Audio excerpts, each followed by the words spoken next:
I'm here to report a terrible crime. This one. Hey guys, and welcome back to my channel. So what I have for you guys today, this is coming from Fox News. Jarring footage shows civilians trying to disarm Australia terror suspects. So let's go ahead and jump right into the video. We are back with a Fox News alert, and take a look at this brand new footage highlighting even more acts of bravery in Australia during the horrific terror attack on Sunday as local civilians tried taking down the gunmen, who we're now learning may have been inspired by ISIS. Sky News correspondent Jonathan Lea joins us live from the scene in Sydney with the latest. Jonathan. Well, good morning to you, team. It's another emotive night here in Sydney, Australia. A make-do prayer vigil continues to happen around us. Tens of thousands of flowers have also continued to be laid as well. You certainly prickle with emotion when you see and hear what's happening, but it is the vision which continues to emerge, which put into context the bravery of so many people. Dashcam footage actually reveals 69-year-old Boris Gurman and his wife Sofia Gurman, Russian Jews, local Australians, intervening from the very moment when Sajid Akram, the older of the two gunmen, gets out of the car. They see a man with a large rifle, a shotgun. It appears that he tackles the gunman. Momentarily, he has the upper hand with the weapon before it looks like another rifle is brought out of the car, and then the 69-year-old is actually gunned down on the street with his wife. People weren't aware of this footage until the dashcam vision actually came to life. We can also tell you further emotive scenes. Raven Morrison was seen throwing bricks at one of the gunmen when he'd been disarmed and was trying to make his way back to that footbridge. Tragically, that gentleman, the 62-year-old, was also gunned down when Naveed Akram, the younger gunman, the 24-year-old, opened fire and caught him. So the heroic efforts of three people there trying to stop the Jewish community from being slain and slaughtered as they were. Eventually, a plainclothes detective managed to make his way behind a tree. See, that's sad no matter who this is happening to. This could be happening to Christians. This could be happening to Muslims. This could be happening to, you know, obviously to the Jews, the Jewish people. You know, it doesn't matter what religion, Hinduism, whatever, you know, Wicca, I don't care, Satanism. It could be happening to any religion and it'd still be just as deplorable. It'd be still as horrible and disgusting, and I think something like this should not be happening. Now, what's crazy is I believe Australia has one of the toughest gun laws. So for this to happen says a lot about how we've talked about in the past on my channel about how gun laws doesn't prevent criminals from getting guns. Like, it really doesn't. And all it does is handcuff the law-abiding citizens from being able to protect themselves. Had the law-abiding citizens probably had guns, this probably wouldn't have gone as far as it did. I'm just saying, you know, we never know. Maybe in another universe, in a multiverse, maybe this scene played out and, you know, those people were heroic and they had guns and were able to stop this person from doing what they did. You know, who knows, you know? But it's still terrible, and, you know, my thoughts and prayers go out to these people and the families that were affected by this. But let's keep going. And brought down the father with an incredible 40-metre shot with his pistol. There have been questions about the courage of the New South Wales police force. The New South Wales Premier Chris Minns certainly put that to pay today when he explained that two police officers themselves were shot, one in the face, neither were shot in the back. He made the point from running away. Have a listen to his powerful words. The New South Wales Police acted with bravery and integrity. They didn't take a backward step. They engaged the gunman on the footbridge with handguns. The offenders had long-range rifles, and New South Wales police officers were responsible for killing one of them and shooting the other one, and as a result, saving many, many people's lives. Now, there are two officers in critical care in New South Wales hospitals at the moment. They weren't shot in the back as they were running away. They were shot in the front. Yeah, the injury toll stands at 42, the death toll currently at 15, plus the gunman. That is expected, though, to rise. Back to you. Just incredible acts of bravery across the board, and we are hearing how all of those people are being remembered in Sydney right now. Jonathan Lea, thank you so much for joining us and bringing us that. We appreciate it very much.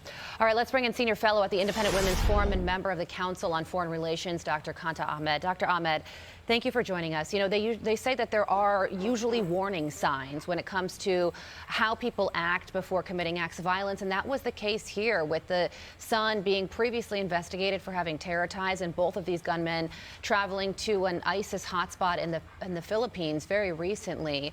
There are a lot of people on edge right now in the United States and the world over, with Europe canceling Christmas and New Year's Eve events because they're so concerned about terror attacks. What needs to be done to make the world safe? Like, all those people, deport them. Close your immigration. Don't let anybody come back in. You know, literally stop and deport all these people. That's just my first opinion. Secondly, I wouldn't cancel anything because of the fact that you're giving into what they want. They want to do away with Christianity. Muslims, literally, like, I heard this one guy say it, and I'm going to try and find the video that we were watching about it, but he said it very eloquently. He was saying that Muslims, like, that it's not a religion. He was saying it's a political party. He was saying that their ultimate goal is to rule the world, basically, and distinguish the biggest challenger, which is Christianity, which is why they're going after the other Christian nations, because you don't see them pulling this stunt in Muslim nations. They're doing this to root out Christian nations because we're the only factor that challenges them, you know, and being able to take over America will prove, like, kind of put the nail in the coffin for Christianity. And I believe, just like the way I believe about America, we are the shining beacon. We're going to have to hold the line, you know. We're going to have to do what we do best, and that's fight. We're going to have to fight for our freedom, fight for our right to exist, to be able to practice our religion without anybody stopping us. So let's keep going. From radical Islamic terrorism. First of all, we're devastated for Australia. I'm frequently speaking on Australian media and publishing there, and they are my colleagues and friends. And the warning signs that have been missed have been the 2 years of lionization, tolerance, and celebration of virulent anti-Semitism that's posing as pro-Palestinian advocacy. That has done nothing but empower Islamist ideology and this kind of violence. There's a direct link. Australia has been particularly unwilling to protect the Jewish people that are 0.5% of the Australian population. The whole population of Australia could fit in the tri-state area. That's how few Jewish people are there fending for themselves. And the scenes that you just showed remind me very much of the immediate events in October 7th, where civilians are trying to protect each other and confront these lethal terrorists. We need much more robust prosecution. Governor Abbott in Texas leading the way, criminalizing the Muslim Brotherhood. We're seeing Italian Prime Minister Giorgia Meloni strip Muslim preachers of Italian citizenship when they're preaching this ideology, and British conservative lawmaker Lord Pollock calling to outlaw and criminalize as a terror organization, the Muslim Brotherhood and the Iranian Revolutionary Guard. We need that kind of an approach.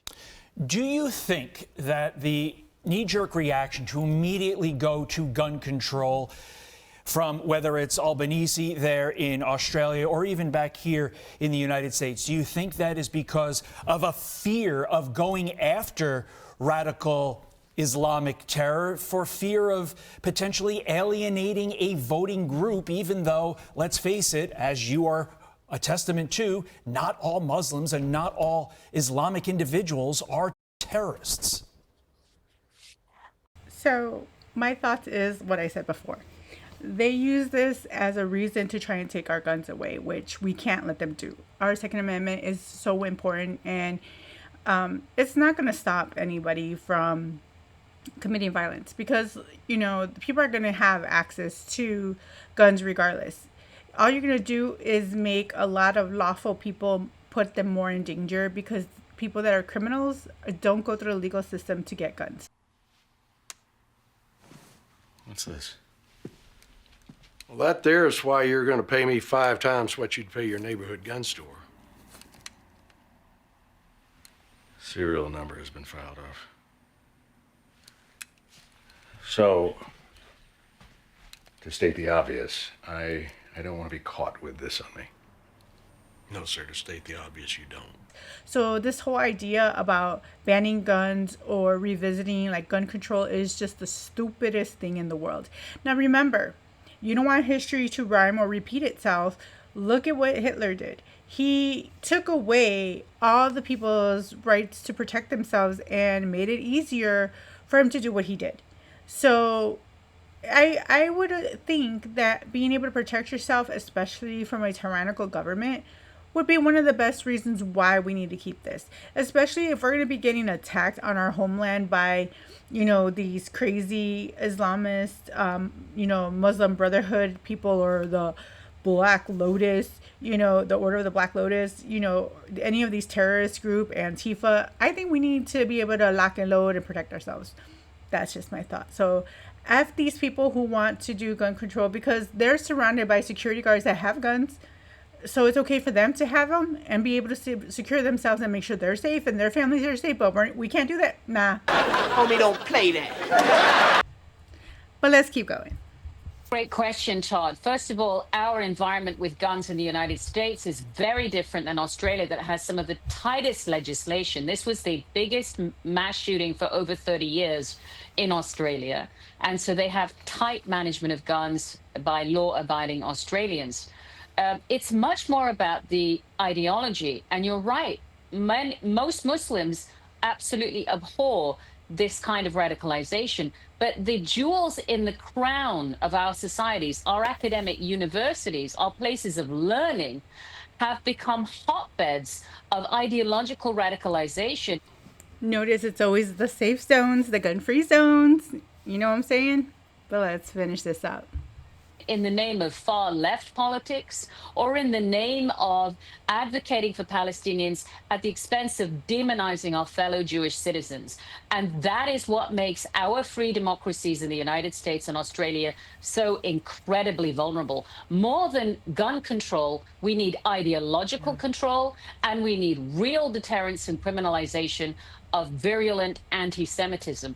We get a free pass because of free speech in the United States, but this type of speech is leading to lethal genocidal action, and it has to be addressed. Understood. So much violent news coming in all at once. And yesterday we also learned that the FBI arrested 4 alleged members of a radical left-wing group with ties to pro-Palestinian ideological beliefs, and they're accused of plotting New Year's Eve bombings in Los Angeles. What do you make of this?